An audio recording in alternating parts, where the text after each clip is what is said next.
बिस्मिल्लाहिर्रहमानिर्रहीम अस्सलाम वालेकुम। आज हमारा लेक्चर नंबर 11 है in text book of econometrics by example which is written by Gujarati.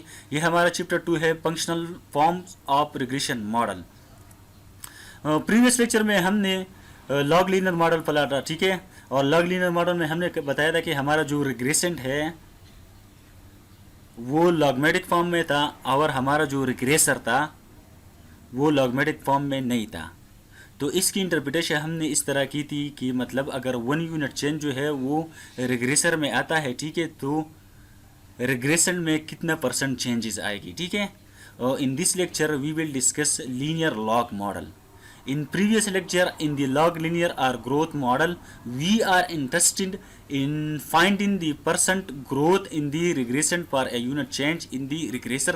In today lecture, what about measuring the absolute change in the regression for a percentage change in the regressor? If that is the objective of analysis, we can estimate the following model. yi is equal to beta 1 plus beta 2 ln xi plus ui which name is equation 2.18। यहाँ पर हम देख सकते हैं कि हमारा जो dependent variable है वो yi है, वो लॉगमेटिक फॉर्म में नहीं है, ठीक है। और हमारा जो इंडिपेंडेंट वेरिएबल है उसको हम रिग्रेसर भी कह सकते हैं। ये हमारे साथ जो है वो लॉग फॉर्म में है, ठीक है। We call equation 2.18 a linear log model. इसको हम इस मॉडल को हम अ लीनियर लॉग मॉडल कहते हैं, ठीक है, क्योंकि हमारे साथ जो रिग्रेसर है वो लॉग फॉर्म में है और हमारा जो रिग्रेशन है वो लॉग फॉर्म में नहीं है, ठीक है। What does the slope coefficient beta two tell us in this model? As we know the slope coefficient gives the change in y for a unit change in the regressor. So beta is equal to absolute change in y divided by change in ln x, which is also equal to absolute change in y divided by relative change in x, which name is equation 2.219। यहाँ पर हम देख सकते हैं equation 2.18, ठीक है। यहाँ पर हम देख सकते हैं इसके इंटरप्रिटेशन ये होगी कि अगर हमारे साथ जो है वो 1% चेंज अगर रिग्रेसर में आता है, ठीक है, तो कितना यूनिट जो है वो रिग्रेशन में आएगा, ठीक है। इसकी इंटरप्रिटेशन हमारे साथ इस तरह होगी, ठीक है। Okay. Remember that a change in the log of a number is a relative change or percentage change after multiplication by 100. Let in delta denote a small change. We can write equation 2.19 beta 2 is equal to change in y delta y divided by delta x divided by x, or which have also written as delta y is equal to beta 2 multiplied by delta x divided by x, which name is equation 2.21। In equation 2.21 states that the absolute change in y is equal to delta y is equal to slope times the relative change in x. Thus if delta x divided by x changes by 0.01 unit or 1%, the absolute change in y is 0.01 beta 2 f. In an application 1 finds beta 2 is equal to 200, the absolute change in y is 0.01 multiplied by 200 is equal to 2। The linear log model has been used in Engel expenditure function, named after the German statistician Ernst Engel from 1821 to 1896. Engel postulated that the total expenditure that is devoted to food tends to increases in arithmetic progression as total expenditure increases in geometric proportion. Another way of expressing that is that the share of expenditure on food decreases as total expenditure increases। Previously मैंने आपको बताया था कि मतलब अगर इसकी interpretation हम इस तरह करेंगे, ठीक है, कि 1% चेंज इन रिग्रेसर, अगर 1% चेंज हमारे साथ रिग्रेसर में आता है मतलब डिपेंडेंट इंडिपेंडेंट वेरिएबल में आता है, ठीक है, तो रिग्रेशन यानी डिपेंडेंट वेरिएबल में कितना यूनिट चेंजेस आएगी, ठीक है। यहाँ पर हमने एंजल लॉ जो है यहाँ पर हम टेस्ट करेंगे, ठीक है। एंजल ने अपने लॉ में बताया था कि अगर टोटल एक्सपेंडिचर किसी बंदे की इंक्रीज होता है, ठीक है, तो शेयर ऑफ एक्सपेंडिचर आउटपुट जो है उसकी डिक्रीज हो जाएगी, ठीक है। तो हम इस लॉ को जो है वो कुछ डेटा लेते हैं, ठीक है, और फिर जो है वो रन कर देते हैं कि ये लॉ जो है वो प्रैक्टिकली ये इस्तेमाल होता है कि नहीं, ठीक है।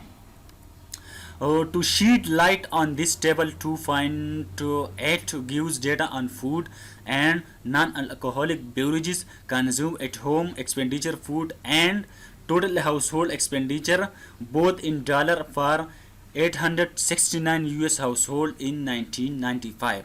The table can be found on the companion website regression of the share of food expenditure, which name is SFDHO in total expenditure gives table 2.9. यहाँ पर हम देख सकते हैं कि मतलब हमने यहाँ पर जो है वो हमने SFDHO, ये हमारा डिपेंडेंट वेरिएबल है, और हमारा जो लॉग एक्सपेंडिचर है, ठीक है, ये हमारा इंडिपेंडेंट वेरिएबल है, ये हमारा रिग्रेसेंट है और ये हमारा क्या है, रिग्रेसर है, ठीक है। यहाँ पर हम देख सकते हैं कि हमारा जो रिग्रेसेंट है वो लॉग फॉर्म में नहीं है, ठीक है। और यहाँ पर हम देख सकते हैं हमारा जो यहाँ पर जो हमारा रिग्रेसेंट है मतलब डिपेंडेंट वेरिएबल है वो लॉग फॉर्म में नहीं है, ठीक है। और हमारा जो रिग्रेसर है या हमारा जो इंडिपेंडेंट वेरिएबल है वो लॉग फॉर्म में है, ठीक है। तो इसका नाम क्या है, SFDHO, which stand for share of expenditure on food and non-alcoholic beverages in the total expenditure, and expenditure is equal to total household expenditure. वहाँ पर एंजल ने बताया था कि हमारे साथ अगर फूड एक्सपेंडिचर ज़्यादा होगी, ठीक है, तो शेयर ऑफ फूड एक्सपेंडिचर जो है वो हमारे साथ कम होगी, ठीक है। तो यहाँ पर हम देख सकते हैं कि ये हमारे साथ शेयर ऑफ फूड एक्सपेंडिचर ये आ गया है, ठीक है, एंड टोटल एक्सपेंडिचर, ठीक है, और ये हमारे साथ टोटल एक्सपेंडिचर आ गया, ठीक है। कि इन दोनों की रिलेशनशिप हम यहाँ पर देख सकते हैं, इन दोनों की रिलेशनशिप जो है वो क्या है, इन दोनों की रिलेशनशिप जो है वो नेगेटिव है, ठीक है। तो हम इस तरह कह सकते हैं अगर 1% इंक्रीज जो है वो टोटल एक्सपेंडिचर में आता है, ठीक है, तो हमारे साथ जो है 0.07 यूनिट जो है वो शेयर ऑन फूड एक्सपेंडिचर है वो कम हो जाएगी, ठीक है। और इसके जो रिजल्ट जो है वो सिग्निफिकेंट आया है, ठीक है। यहाँ पर हम आर स्क्वायर भी देख सकते हैं कि आर स्क्वायर जो है वो हमारे साथ जो है 35 आया है, ठीक है। तो यहाँ पर क्वेश्चन आता है कि मतलब ये टेबल जो है वो एस्टिमेट कैसे हुआ है, ठीक है, मतलब टेबल 2.9 जो है वो एस्टिमेट कैसे हुआ है, ठीक है। Note for table 2.9 estimation, we use table 2_8 XLS, ये डेटा जो है हम यूज़ करेंगे, ठीक है। और क्वेश्चन आता है कि मतलब ये डेटा कहाँ से आएगा, ठीक है। तो ये डेटा जो है वो हमने प्रीवियस लेक्चर में हमने डाउनलोड किया था, इकोनॉमेटिक्स बाय एग्जांपल की ऑफिशियल वेबसाइट से हमने वो डेटा जो है वो डाउनलोड किया था, ठीक है। तो अभी मैं इस टेबल 2.9 को प्रैक्टिकली जो है वो रिग्रेशन इस पे रन कर लेता हूँ ईव्यूज़ में, ठीक है। तो सबसे पहले जो है आपने ऐसा करने है कि अपना जो है वो डेटा फाइल ओपन करनी है जो हमने डाउनलोड किया है। ये हमारे साथ आ गया जो हमने प्रीवियस लेक्चर में डाउनलोड किया है, एक्सेल फाइल्स, ठीक है। ये इसको मैंने ओपन कर दिया, ठीक है, इसको मैंने ओपन कर दिया। तो यहाँ पर हमने टेबल 2_8 जो है वो सेलेक्ट करनी है, ठीक है। यहाँ पर मैं इसको मैंने एक्सेल को ओपन कर दिया। तो अभी मैं चेक कर लेता हूँ कि ये डेटा है कि नहीं। तो हम यहाँ पर देख सकते हैं कि मतलब हमारा जो है इंडिपेंडेंट वेरिएबल जो है वो ये है, एल एन एक्सपेंडिचर है, ठीक है। और हमारा जो डिपेंडेंट वेरिएबल है वो हमारा SFDHO है, ठीक है, SFDHO है, ठीक है। तो मैं इसको एक्सेल को काट कर लेता हूँ, ठीक है। तो मैं सिंपली जो है इस डेटा को मैं सेलेक्ट कर लेता हूँ टेबल 2_8 XLS, ठीक है। इसको मैंने सेलेक्ट कर दिया है और फिर मैंने इसको नीचे की तरफ ड्रैग कर दिया, ठीक है, ड्रैग कर दिया। ड्रैग करने के बाद मैंने व्यूज़ को ओपन कर दिया है और इसके ऊपर जो है मैंने ड्रैग कर दिया, ठीक है। इसके बाद मैंने नेक्स्ट किया, नेक्स्ट और फिनिश और नो। तो यहाँ पर हम देख सकते हैं कि हमारा जो सारा वेरिएबल जो है वो यहाँ पर आ गए हैं, ठीक है। तो हमारा डेटा जो है वो एक्सेल फाइल से व्यूज़ में वो सक्सेसफुली जो है वो इंपोर्ट हो चुका है, ठीक है। तो अभी हमने रिग्रेशन रन करनी है जिसमें हमारा जो डिपेंडेंट वेरिएबल है वो share of food expenditure and non alcoholic averages है इन टोटल एक्सपेंडिचर, ठीक है। और हमारा जो इंडिपेंडेंट वेरिएबल है वो लाग टोटल एक्सपेंडिचर है, ठीक है।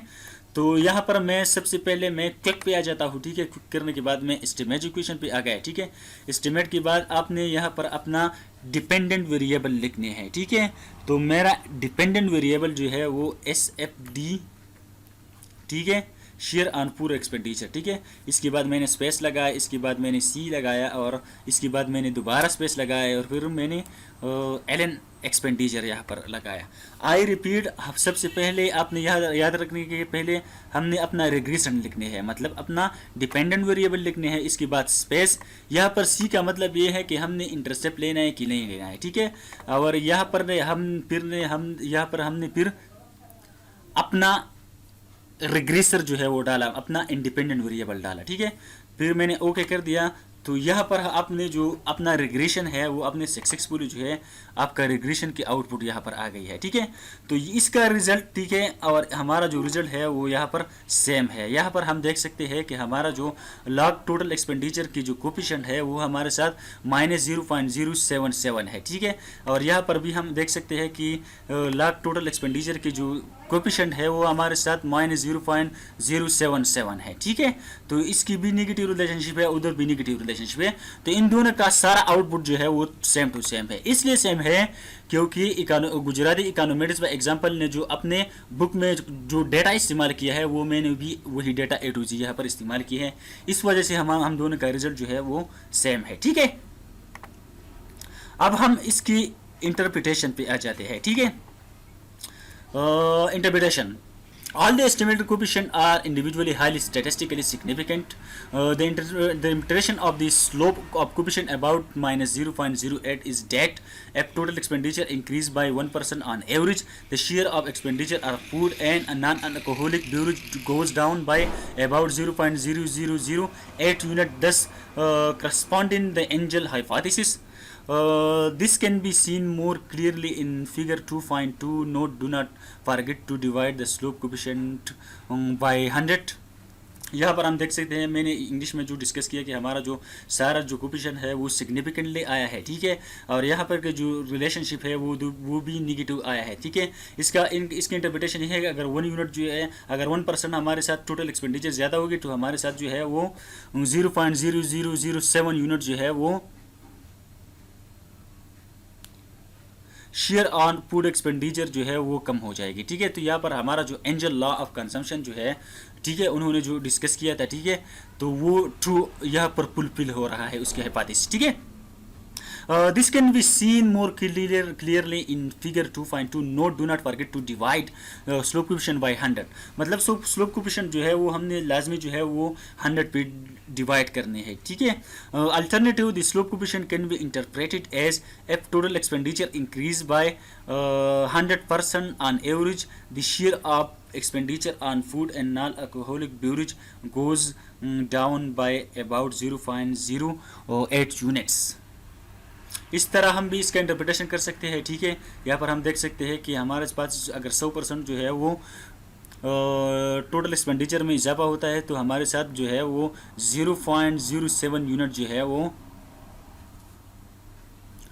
शेयर ऑन फूड एक्सपेंडिचर में इजाफा होगा, ठीक है। I thought we have fitted a linear log model. Figure 2.2 shows that the relationship between SFDHO share of food and non-alcoholic in given total expenditure and log of total expenditure seems non-linear. There are methods of capturing non-linear relationship among variable such as the reciprocal models or polynomial regression model. यहाँ पर जो figure 2.2 मैंने यहाँ पर लिखा है, ठीक है, यहाँ पर हमने यहाँ पर ग्राफिकली जो है वो हमने share on food expenditure and total expenditure का हमने इसको ग्राफिकली ड्रॉ किया है, ठीक है। तो यहाँ पर हम क्लियर देख सकते हैं कि इसकी जो रिलेशनशिप है वो नॉन लीनियर आ रहा है, लेकिन हमारा मतलब यहाँ पर नहीं है कि मतलब नॉन लीनियर है। हमें जो है वो अब हमने जो इव्यूज रंग किया, ठीक है, वो हमने लीनियर रिग्रेशन रंग किया, ठीक है। और यहाँ पर आप देख सकते हैं कि इसका रिलेशनशिप नॉन लीनियर है। ये मसले जो है वो हम बाद में देखेंगे, ठीक है, ये हमारा कंसर्न नहीं है। लेकिन मैंने सिर्फ आपको ये बताया था कि मतलब इसकी जो there are method of capturing non linear relationship, हम यहाँ पर देख सकते हैं कि इसकी रिलेशनशिप जो है वो नॉन लीनियर है, ठीक है। नेक्स्ट लेक्चर में हम इसका इंशाल्लाह आप डिस्कस करेंगे, ठीक है। There are methods of capturing non-linear relationship among variables such as the reciprocal model or polynomial regression model. Non-linear का जो relationship है इसको हम इंशाल्लाह जो है reciprocal regression model में इसको हम डिस्कस करेंगे, ठीक है। और पॉलिनोमियल रिग्रेशन मॉडल में हम इसको जो है वो डिस्कस करेंगे। तो क्वेश्चन आता है कि मतलब हम इसको कैसे जो है वो स्कैटर प्लॉट जो है वो हम share on food expenditure and total expenditure की हम कैसे जो है वो स्कैटर प्लॉट करें, ठीक है। तो इसके बाद मैं जो है वो अपने व्यूज़ पे आ गए, ठीक है। यहाँ पर आप देख सकते हैं, ठीक है, मैं व्यूज़ में आ गया, ठीक है। तो डेटा तो मैंने पहले से जो है वो मैंने इंपोर्ट की है, ठीक है। तो यहाँ पर मैंने इन दोनों वेरिएबल को सेलेक्ट कर दिया, L N expenditure and S F D H O, ये हमारे दो वेरिएबल है, ठीक है। यहाँ पर मैंने क्विक लगाया, ठीक है। क्विक करने के बाद मैंने खराब यहाँ पर लिखा, ठीक है। इसके बाद मैंने ओके कर लिया। ओके के बाद मैंने स्कैटर प्लॉट यहाँ पर लिखा है और यहाँ पर आपने जो है वो रिग्रेशन लाइन सेलेक्ट करनी है, ठीक है। इसके बाद मैंने ओके कर लिया। तो आप यहाँ पर क्लियरली देख सकते हैं इसकी रिजल्ट जो है यहाँ पर मैंने अभी जो है वो स्कैटर प्लॉट की है और इसकी रिजल्ट जो है वो सेम टू सेम है, ठीक है। तो यहाँ पर हम क्लियर देख सकते हैं इसकी जो रिलेशनशिप है, इन दोनों की जो रिलेशनशिप है, ठीक है, वो नॉन लीनियर है, ठीक है। वो इंशाल्लाह हम नेक्स्ट लेक्चर में देखेंगे। इसकी जो नॉन लीनियर रिलेशनशिप है वो हम रेसिप्रोकल मॉडल में भी देखेंगे और पॉलिनोमियल रिग्रेशन मॉडल में भी हम देखेंगे, ठीक है। आज के लिए बस इतना ही। Thanks for watching my video. Please subscribe to my YouTube channel. Thanks. अल्लाह हाफिज़।